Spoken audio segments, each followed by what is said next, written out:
Hi everyone, and thanks for tuning in to a Watson Brothers video for January stats of 2019. We're standing today in a vacant home, which we will come back and discuss in a second. But Ian, how did January look for stats? I would say, and we've talked about this previously, that the January, you can't really base the whole year on January, but it was average. When we look at single family, townhomes, and apartments, those are the three benchmarks we follow very closely. They were all down. However, when you look at in terms of unit sales, when you look at pricing though, single family homes were basically flat. Apartments and townhomes, actually average prices went up in January. So we could be positioning for interesting spring. Yep, good.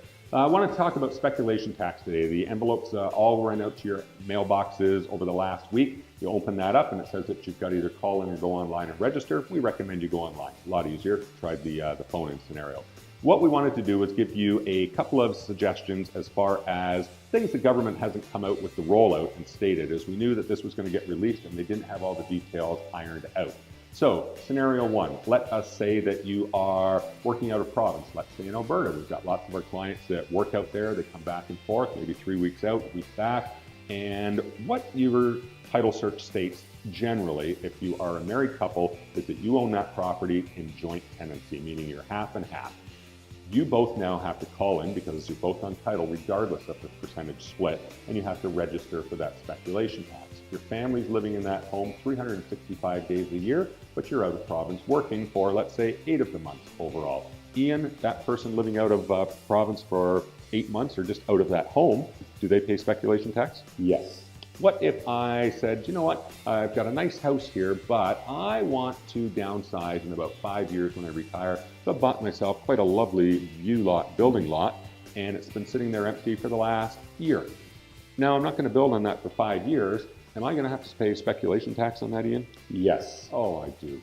2 scenarios right there. They also state that it's only going to affect about 1% of BCers, which is misleading because that is BCers. If you take into the small percentage of those that have to register for the speculation tax, that percentage is actually, in our opinion, I'd love to know the number, it's going to be considerably higher than 1%. Considerably higher. It's going to affect a lot of our clients. We know we've had the phone calls already.